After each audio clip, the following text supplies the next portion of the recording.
Urdu cover के मुअज़्ज़िज़ दोस्तों, मैं हूं माजिद मलिक और आप तमाम देखने और सुनने वालों को अस्सलाम वालेकुम। नाज़रीन ग्रामी, बस पहाड़ी इलाके से गुजर रही थी। अचानक बिजली चमकी, बस के करीब आई और वापस चली गई। बस आगे बढ़ती रही। आध घंटे बाद बिजली दोबारा आई, बस के पिछले हिस्से की तरफ लपकी, लेकिन वापस चली गई। बस आगे बढ़ती रही। बिजली एक बार फिर आई और वो इस बार दाईं साइड पर हमला आवर हुई, लेकिन तीसरी बार भी वापस लौट गई। ड्राइवर समझदार था, उसने गाड़ी रोकी और ऊंची आवाज में बोला, भाइयों, बस में कोई गुनाहगार सवार है, ये बिजली उसे तलाश कर रही है। हमने अगर उसे न उतारा तो हम सब मारे जाएंगे। बस में सरासीमगी फैल गई और तमाम मुसाफिर एक दूसरे को शक की नजरों से देखने लगे। ड्राइवर ने मशवरा दिया, सामने पहाड़ के नीचे दरख्त है, हम तमाम एक एक करके उतरते हैं और उस दरख्त के नीचे खड़े हो जाते हैं। हम में से जो गुनाहगार होगा, बिजली उस पर गिर जाएगी और बाकी लोग बच जाएंगे। ये तजवीज काबिल अमल थी। तमाम मुसाफिरों ने इत्तेफाक किया। ड्राइवर सबसे पहले उतरा और दौड़कर दरख्त के नीचे खड़ा हो गया। बिजली आसमान पर चमकती रही, लेकिन वो ड्राइवर की तरफ नहीं आई। वो बस में वापस चला गया। दूसरा मुसाफिर उतरा और दरख्त के नीचे खड़ा हो गया। बिजली ने उसकी तरफ भी तवज्जो नहीं दी। तीसरा मुसाफिर भी साफ बच गया। यूं मुसाफिर आते रहे, दरख्त के नीचे खड़े होते रहे और वापस जाते रहे, यहां तक कि सिर्फ एक मुसाफिर बच गया। ये गंदा मजहूल सा मुसाफिर था। कंडक्टर ने उसे तरस खाकर बस में सवार कर लिया था। मुसाफिरों ने उसे बुरा भला कहना शुरू कर दिया। लोगों का कहना था कि हम तुम्हारी वजह से मौत के मुंह पर बैठे हैं, तुम फौरन बस से उतर जाओ। वो उससे उन गुनाहों की तफसील भी पूछ रहे थे जिनकी वजह से एक अजियतनाक मौत उसकी मुंतजिर थी। वो मुसाफिर उतरने के लिए तैयार नहीं था, लेकिन लोग उसे हर कीमत पर बस से उतारना चाहते थे। मुसाफिरों ने पहले उसे बुरा भला कहकर उतरने का हुक्म दिया, फिर उसे प्यार से समझाया और आखिर में घसीट कर उतारने लगे। वो कभी किसी सीट की पुष्ट पकड़ लेता था, कभी किसी राड के साथ लिपट जाता और कभी दरवाजे को जप्फा मार लेता, लेकिन लोग बाज ना आए। उन्होंने उसे जबरदस्ती घसीट कर उतार दिया। ड्राइवर ने बस चला दी। बस जो ही गुनाहगार से चंद मीटर आगे गई, धाड़ की आवाज आई, बिजली बस पर गिरी और तमाम मुसाफिर चंद लम्हों में जलकर भस्म हो गए। वो गुनहगार मुसाफिर 2 घंटों से मुसाफिरों की जान बचा रहा था। नाज़रीन ग्रामी, मुझे किसी साहब ने एक दिलचस्प वाकया सुनाया।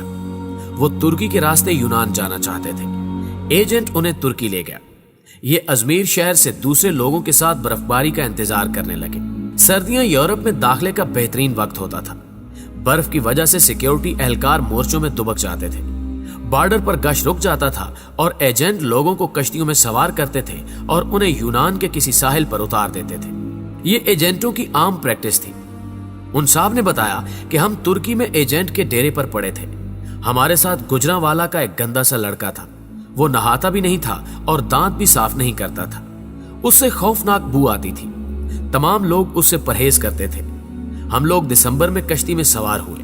हम में से कोई शख्स उस लड़के को साथ नहीं ले जाना चाहता था। हमने उसे रोकने की कोशिश की, लेकिन वो रोना शुरू हो गया। एजेंट के पास वक्त कम था, चुनांचे उसने उसे ठुड्डा मारकर कश्ती में फेंक दिया। कश्ती जब यूनान की हदूद में दाखिल हुई तो कोस्ट गार्ड एक्टिव थे। यूनान को शायद हमारी कश्ती की मुखबरी हो गई थी। एजेंट ने मुख्तलिफ रास्तों से यूनान में दाखिल होने की कोशिश की, मगर हर रास्ते पर कोस्ट गार्ड थे। इस दौरान उस लड़के की तबीयत खराब हो गई। वो उल्टियां करने लगा। हमने एजेंट से एहतजाज शुरू कर दिया। एजेंट टेंशन में था, उसे गुस्सा आ गया। उसने 2 लड़कों की मदद ली और उसे उठाकर यख पानी में फेंक दिया।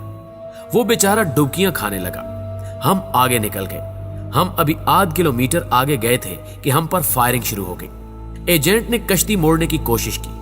कश्ती अपना तवाजुन बरकरार न रख सकी और वो पानी में उलट गई। हम सब पानी में डुबकियां खाने लगे। मैंने खुद को सर्दी, पानी और खौफ के हवाले कर दिया। मेरी आंख खुली तो मैं अस्पताल में था। मुझे अमले ने बताया कि कश्ती में सवार तमाम लोग मर चुके हैं, सिर्फ 2 लोग बचे हैं। मैंने दूसरे शख्स के बारे में पूछा। डॉक्टर ने मेरे बेड का पर्दा हटा दिया। दूसरे बेड पर वही लड़का लेटा था जिसे हमने अपने हाथों से समंदर में फेंका था। समंदर की लहरें धकेलकर उसे साहिल तक ले आई थी। मुझे कोस्ट गार्ड ने बचा लिया था, जबकि बाकी लोग गोलियों का निशाना बन गए या फिर सर्दी से ठिठर कर मर चुके थे। मैं 15 दिन अस्पताल में रहा। मैं इस दौरान ये सोचता रहा कि मैं क्यों बच गया। मुझे कोई जवाब नहीं सूझता था। मैं जब अस्पताल से डिस्चार्ज हो रहा था, मुझे उस वक्त याद आया कि मैंने इस लड़के को लाइफ जैकेट पहनाई थी। एजेंट जब उसे पानी में फेंकने के लिए आ रहा था तो मैंने फौरन बाग से जैकेट निकालकर उसे पहना दी थी। ये वो नेकी थी जिसने मुझे बचा लिया। मुझे जो ही ये नेकी याद आई, मुझे 6 माह का वो सारा जमाना याद आ गया जो हमने उस लड़के के साथ गुजारा था। हम ना सिर्फ तुर्की में उसकी वजह से बचते रहे थे, बल्कि वो जब तक हमारी कश्ती में मौजूद रहा, हम कोस्ट गार्ड से भी महफूज रहे, यख पानी से भी और मौत से भी महफूज रहे। हमने जो ही उसे कश्ती से धक्का दिया, मौत ने हम पर अटैक कर दिया। मैंने पुलिस से दरखास्त की कि मैं अपने साथी से मिलना चाहता हूँ। पुलिस एहलकारों ने बताया कि वो पुलिस वैन में तुम्हारा इंतजार कर रहा है। मैं गाड़ी में सवार हुआ और जाते ही उसे गले लगा लिया। मुझे उस वक्त उसके जिस्म से किसी किस्म की बू नहीं आ रही थी। मुझे मालूम हुआ कि मेरे साथियों को उसके जिस्म से अपनी मौत की बू आती थी। ये उन लोगों की मौत थी जो उन्हें उससे अलग करना चाहती थी, और जो ही अलग हुए सब के सब मौत की आगोश में चले गए। नाज़रीन ग्रामी, मेरे एक बुजुर्ग दोस्त जवानी में अरबपति थे, लेकिन उनकी जिंदगी का आखिरी हिस्सा उसरत में गुजरा। मुझे उन्होंने एक दिन अपनी कहानी सुनाई। उन्होंने बताया कि मेरे वालिद मिल में काम करते थे, गुजारा मुश्किल से होता था। उनका एक कजन माजूर था। कजन के वालिदैन फौत हो गए, उसके आगे पीछे कोई नहीं रहा। मेरे वालिद को तरस आ गया और वो उसे अपने घर ले आए। हम 5 बहन भाई थे। घर में गुर्बत थी और ऊपर से एक माजूर बच्चा सर पर आ गया। वालदा को वो अच्छे नहीं लगते थे। वो सारा दिन उन्हें कोसती रहती थी। हम भी वालदा की वजह से उनसे नफरत करते थे, लेकिन मेरे वालिद को उनसे मोहब्बत थी। वो उन्हें हाथ से खाना भी खिलाते थे और उनका बोल बराज भी साफ करते थे और उन्हें कपड़े भी पहनाते थे। अल्लाह का करना यह हुआ, हमारे हालात बदल गए। हमारे वालिद ने छोटी सी भट्टी लगाई। ये भट्टी कारखाना बनी और वो कारखाना कारखानों में तब्दील हो गया। हम अरबपति हो गए। 1980 की दहाई में हमारे वालिद फौत हो गए। वो चचा तरके में मुझे मिल गए। मैंने उन्हें चंद माह अपने घर रखा, लेकिन मैं जल्द ही तंग आ गया। मैंने उन्हें पागल खाने में दाखिल करा दिया और वो पागल खाने में रहकर इंतकाल कर गए। बस उनके इंतकाल की देर थी कि हमारा पूरा खानदान अर्श से फर्श पर आ गया। हमारी फैक्ट्रियां, हमारे घर और हमारी गाड़ियां, हर चीज नीलाम हो गई। हम रोटी के नवालों तक को तरसने लगे। हमें उस वक्त मालूम हुआ कि हमारे माजूर चचा हमारे रिज्क की जमानत थे। हम उनकी वजह से मोहल्लों में जिंदगी गुजार रहे थे। वो गए तो हमारी जमानत भी खत्म हो गई। हमारे महल हमसे रुखसत हो गए और हम सड़क पर आ गए। प्यारे दोस्तों, ये तीनों वाकयात आपके लिए हैं। हम नहीं जानते कि हम किन लोगों की वजह से जिंदा हैं, हम किन की वजह से कामयाब हैं और हम किन की बदौलत मोहल्लों में जिंदगी गुजार रहे हैं। हम ये भी नहीं जानते कि हम किस को बस से उतारेंगे, हम किस को कश्ती से बाहर फेंकेंगे और हम किसके खाने की प्लेट उठाएंगे, और वो शख्स हमारा रिस्क, हमारी कामयाबी और हमारी जिंदगी साथ ले जाएगा। हम हरगिज नहीं जानते, लिहाजा हम जब तक उस शख्स को पहचान नहीं लेते, हमें उस वक्त तक किसी को बस, कश्ती और घर से निकालने का रिस्क नहीं लेना चाहिए, क्योंकि हो सकता है हमारे पास जो कुछ हो वो सब कुछ उस शख्स का हो, और अगर वो चला गया तो सब कुछ चला जाए, हम न रहे, मट्टी का ढेर बन जाए।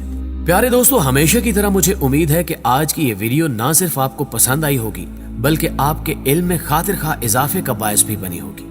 अगर आज भी आप इस वीडियो में की गई बातों से इत्तेफाक करते हैं तो इस वीडियो को लाइक करते हुए अपने दीगर दोस्तों के साथ फेसबुक और व्हाट्सएप पर जरूर शेयर कीजिएगा।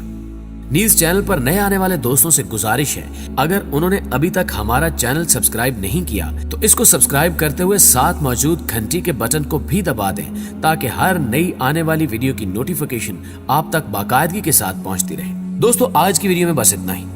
जल्दी हाजिर होते हैं एक नई मालूमाती, इल्मी और इंटरेस्टिंग वीडियो के साथ। तब तक के लिए अपना ढेर सारा ख्याल रखिएगा। अल्लाह हाफिज।